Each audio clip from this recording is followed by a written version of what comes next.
हाय नमस्ते। आज हम परिचर्या का फर्स्ट चैप्टर पढ़ने वाले हैं, जो कि हम डायरेक्ट टेक्स्ट बुक से पढ़ेंगे, क्योंकि परिचर्या और हाइजीन इतनी इजी लैंग्वेज में है कि इसकी नोट्स की ज़रूरत नहीं है। हम इसको डायरेक्ट समझ सकते हैं और ये पूरे समझने की सब्जेक्ट है, ना कि रटने की चीज़ें हैं। और परिचर्या में आप बता दूं कि एज ए परिचारक जो कि आप हैं, आप जॉब लगने के बाद जो काम करेंगे वही परिचर्या है। ठीक है, तो इस चैप्टर की स्टार्टिंग में आपको परिचर्या परिचय दे रखा है।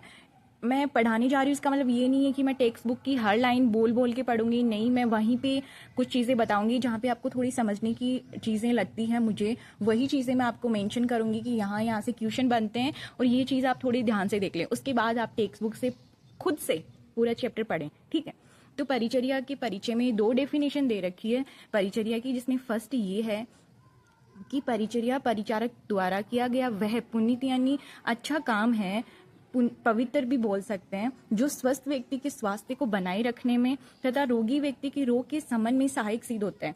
स्वस्थ व्यक्ति के स्वास्थ्य को बनाए रखने में क्या इससे क्या मतलब है? इससे मतलब ये है कि हम किसी स्वस्थ व्यक्ति को उसकी दिनचर्या, रात्रिचर्या, ऋतुचर्या के बारे में बताकर, उसके बेनिफिट को बताकर और उसके हिसाब से उसको क्या चीज़ यूज करनी है, क्या नहीं करनी है, ये बताना, जिससे उसका स्वास्थ्य बना रहे, ये चीज़ इसमें आती है। ठीक है, और परिचर्या द्वारा हम किसी रोगी व्यक्ति के रोग का समन भी सकते हैं। इस चीज का मतलब यहाँ इतना है। ठीक है, परिचर्या। इसके बाद हम देखेंगे परिचर्या शब्द की निष्पत्ति, यानी परिचर्या शब्द कैसे बना है। तो परि प्लस चर प्लस कय प्लस टाप, ये शब्द मिलकर परिचर्या शब्द बनाते हैं, जिसका अर्थ होता है सेवा, अर्चना, पूजा। इसके साथ ही दे रखा है कि परिचर्या शब्द का पर्यायवाची शब्द शुश्रूषा होता है, जिसका भी संधि विच्छेद दे रखा है, शु प्लस संधि इत्यादि प्लस ए प्लस टाप। और इसके अर्थ, शुश्रूषा शब्द के अर्थ होते हैं सेवा, सुनने की इच्छा, आज्ञाकारिता, कर्तव्य परायणता, अन्य सम्मान देना। इसके साथ ही आपको परिचर्या की जो दूसरी परिभाषा है वो भी दे रखी है। इसमें आपको पहले क्या बताया गया है? इसमें पहले ये लिख दिया गया है कि परिचर्या 2 शब्द से मिलकर बना होता है, परि प्लस चर्या। परि का मतलब होता है चारों ओर से, सभी प्रकार से, सम्यक प्रकार से। सम्यक प्रकार से क्या मतलब है? यहाँ पे सम्यक प्रकार से मतलब है कि रोगी की शारीरिक रूप से, अगर वो कोई शारीरिक रोग से ग्रसित है तो उसका रोग का निदान करना, मानसिक रोगों से पीड़ित है तो निदान करना, सामाजिक, कोई किसी आसपास का समाज भी तो हमें इफेक्ट करता है, तो वो किसी समाज की किसी बात को लेकर निराशा में है तो उसका भी हमें निवारण करना, उसको आत्मिक रूप से सुखी करना, ये सब सभी प्रकार से। और अगर वह स्वस्थ है तो उसको सही दिनचर्या, रात्रिचर्या से अवगत कराकर उसके स्वास्थ्य को अक्षुण्य बनाए रखना, ये सब सम्यक प्रकार में आता है। तो परिचर्या शब्द का अर्थ होता है रोगी की सम्यक प्रकार से सेवा करना। आप अगर परिचर्या शब्द का परिचय पूछे या उसकी परिभाषा पूछे तो आप इन दोनों में से कोई भी डेफिनेशन लिख सकते हैं। आप परिभाषा पूछने पे पहले उसके शब्द की निष्पत्ति भी लिख सकते हैं और फिर उसके परिभाषा को भी समझा सकते हैं। ठीक है, उसके बाद आपको यही परिभाषा ही दे रखी है जो कि आप पढ़ लेना। फिर दे रखा है परिचर्या का क्षेत्र। इसमें हम ये देखेंगे कि परिचारक जो कि परिचर्या करता है वो रोगी के लिए तो बेनिफिट है ही है, उसके साथ साथ परिचर्या का जो काम है वो एक परिचारक के लिए, एज ए परिचारक आप जब परिचर्या करेंगे तो वो आपके लिए क्या क्या बेनिफिट देता है वो बताया गया है कि मानव सेवा सबसे बड़ा धर्म है। और आप परिचर्या करते हैं तो किसी रोगी व्यक्ति के रोग का निवारण करते हैं तो आपको भी आनंद की प्राप्ति होती है, सुख मिलता है, आत्म संतोष मिलता है। तो ये आपकी स्कोप हो गए आपके काम के। ठीक है, स्कोप देने के बाद इसमें परिचर्या के गुण बताए गए हैं। आप किसी भी चीज का लाभ देखेंगे कि आपके लिए वो चीज कितनी लाभप्रद है, तो यहाँ पे आपका काम क्या है? परिचर्या। ठीक है, परिचर्या का स्कोप देख रहे हैं, यानी आप अपने लिए उसके लाभ देख रहे हैं। कोई भी व्यक्ति कोई भी काम किसी ना किसी लाभ से जरूर करता है। ठीक है, तो यहाँ पे आप जब परिचर्या का लाभ देखते हैं अपने लिए तो आप ये तो देखेंगे, किसी भी चीज का लाभ देखने के लिए आप सबसे पहले क्या देखते हैं कि उस चीज में गुण क्या है। ठीक है, तो इसी तरह आप सबसे पहले परिचर्या का क्षेत्र पूछने पे आप उसके ये लिख देंगे कि आपको परिचर्या करने से क्या मिलेगा। उसके बाद आप परिचर्या के गुण लिख देंगे। ठीक है, गुण का मतलब है कि एक अच्छी परिचर्या जो है वो कैसी होनी चाहिए। ठीक है, उसके बाद परिचर्या का महत्व दे रखा है कि परिचर्या का महत्व क्या है। परिचर्या जो 4 चतुष्पाद होते हैं, जिसमें चिकित्सक होता है, परिचारक खुद होता है, औषधि होती है, रोगी व्यक्ति होता है, उनमें सबसे ज़्यादा इम्पोर्टेंट है। और परिचर्या के यहाँ पे महत्व दे रखे हैं कुछ कुछ, जिसमें क्या लिखा है कि चिकित्सा चतुष्पाद के अंतर्गत परिचारक एक प्रमुख स्तंभ है जिसके द्वारा किया गया कार्य परिचर्या कहलाता है। ये आप पहले भी देख चुके हैं, ठीक है। परिचारक के गुणयुक्त होने पर व्याधि का उन्मूलन शीघ्र होने लगता है। अगर आपकी परिचर्या अच्छी होगी तो व्याधि का उन्मूलन यानी व्याधि भी जल्दी ही ठीक हो जाएगी। यद्यपि चिकित्सक द्वारा रोगी की चिकित्सा की जाती है, इसका मतलब है कि चिकित्सक है जो रोगी की किसी औषधि विशेष का वो करता है कि इस रोग के लिए ये औषधि ठीक है, लेकिन एक परिचारक ही है जो रोगी व्यक्ति को टाइम पर दवाई देता है, उसके साथ ज़्यादा टाइम स्पेंड करता है, यानी उसका रोल एक चिकित्सक से भी ज़्यादा इम्पोर्टेंट बताया गया है, ठीक है। रोगी चिकित्सक के सानिध्य में कुछ काल तक ही रहता है, अधिकतर समय परिचारक के सानिध्य में रहता है, जिससे परिचारक अपनी बुद्धि कौशल के द्वारा उसे स्वास्थ्यवर्धक हितकर आहार विहार को ग्रहण करने के लिए प्रेरित करता है, ठीक है। तो इस तरह से आपको परिचर्या के महत्व पढ़ लेने हैं कि किस तरीके से परिचर्या का क्या इम्पोर्टेंट है, ठीक है। उसके बाद आप परिचर्या के सिद्धांत देखेंगे। परिचर्या के मूलभूत 4 सिद्धांत हैं, वो क्या क्या है? स्वास्थ्य की उन्नति, ठीक है, अस्वस्थता से बचाव, यानी जो रोगी व्यक्ति का स्वास्थ्य है उसको उन्नत कैसे किया जा सकता है, ठीक है। अस्वस्थता से बचाव यानी वो अस्वस्थ होने से कैसे रोक सकता है, आप उसको बताएंगे रोगी व्यक्ति को, ठीक है। आपकी परिचर्या, आपका काम है परिचर्या, और आपके काम के जो महत्व हैं वो इसमें है कि आप क्या प्रिंसिपल पे काम करेंगे, क्या सिद्धांत होंगे, आपके काम का क्या रोल होगा पेशेंट की लाइफ में, वो है उसका क्या होगा? स्वास्थ्य की उन्नति, अस्वस्थता से बचाव, स्वास्थ्य की पुनर्प्राप्ति। अगर कोई व्यक्ति अपना अच्छा स्वास्थ्य खो चुका है और वो वापस कैसे स्वस्थ हो, वो भी एक परिचर्या का प्रिंसिपल है।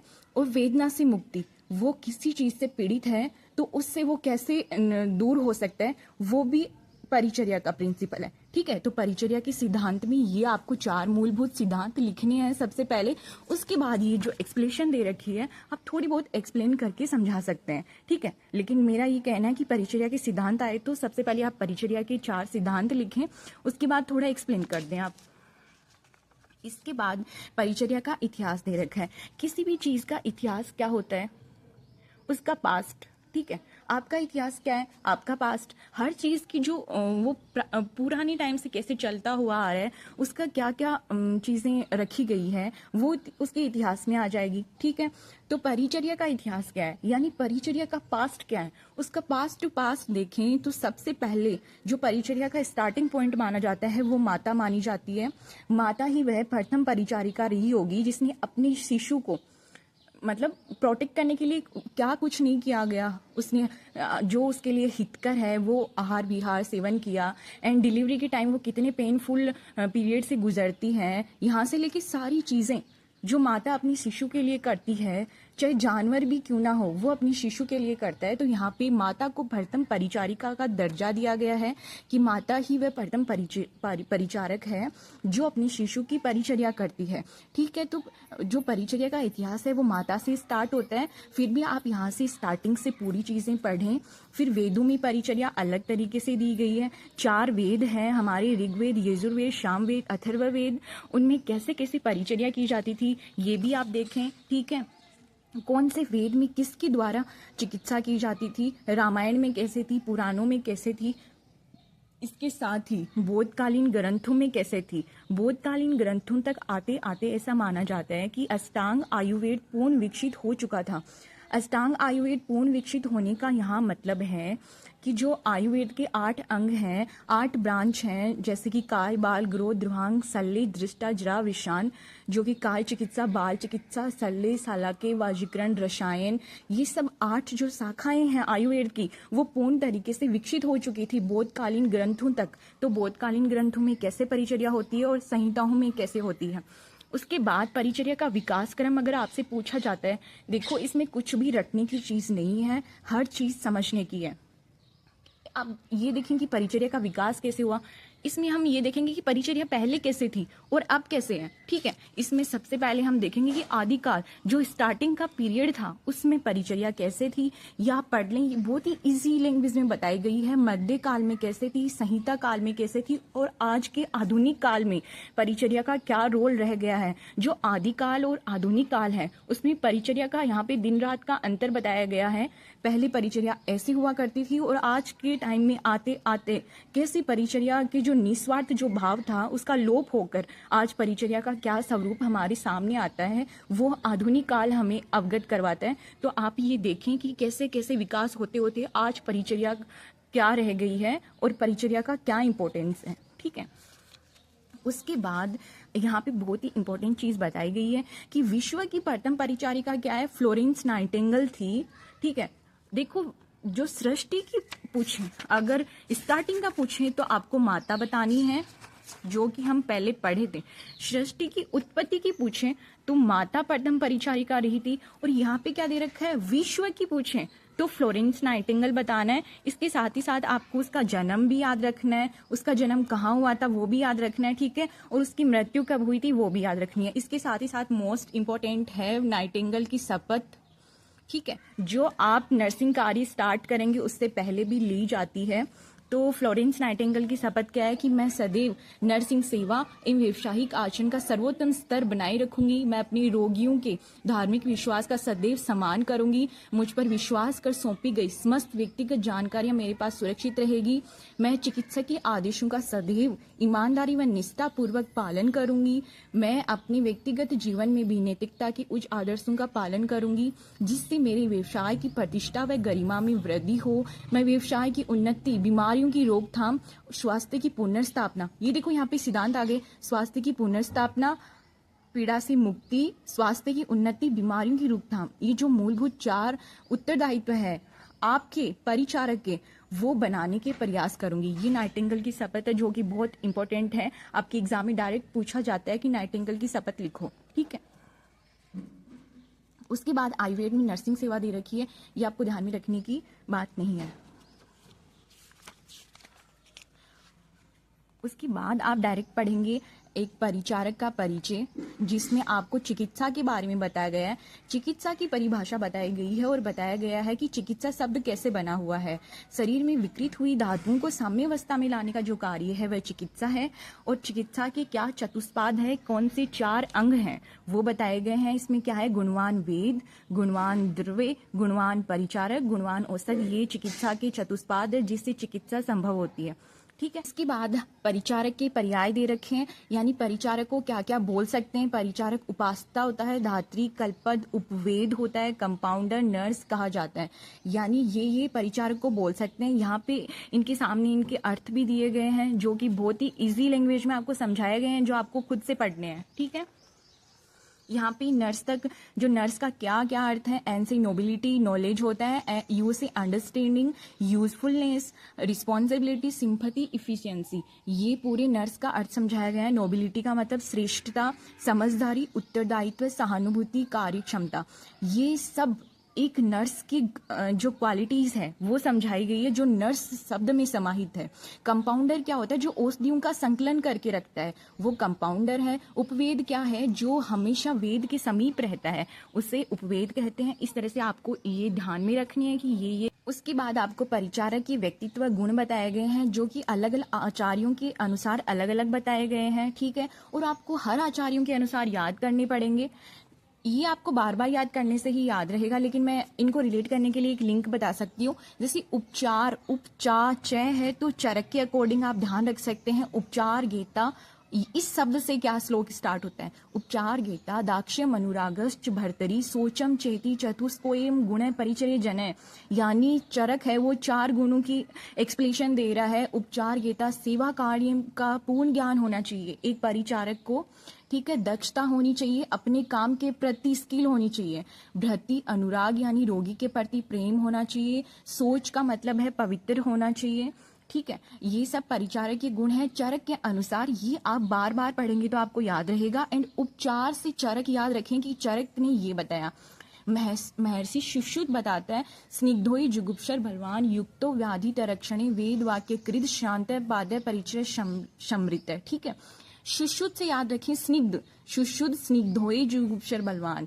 सुश्रुत के अनुसार ये गुण आपको ध्यान में रखते हैं। सुश्रुत क्या बताता है? स्निग्ध यानी सुंदर होना चाहिए, जुगुप्सित यानी लोभ रहित, बलवान रोगी की सेवा में संलग्न, वेद के आदेश का पालन करने वाला, शांत यानी प्रमाद रहित, एकदम शांत स्वभाव का होना चाहिए, ये सुश्रुत बताता है। आचार्य वाग्भट भी 4 गुण बताते हैं, वो आपको याद रखने हैं। ठीक है, उसके बाद परिचारक के व्यवसायिक गुण, यानी आप जब ऑन ड्यूटी होंगे तो आपके क्या क्या गुण होने चाहिए वो यहाँ पे बताए गए हैं। ये बहुत ही ईजी है, जो आपको एक बार रीडिंग लगानी है आपको याद रह जाएंगे कि सभी से कैसे अच्छा व्यवहार करना है, कैसे कुछ भी चीज़ आपको क्या क्या शब्दों का प्रयोग करना है, क्या करना है क्या नहीं करना है, वो सब यहाँ पे बताए गए हैं। ठीक है, तो ये आप खुद से पढ़ लेंगे।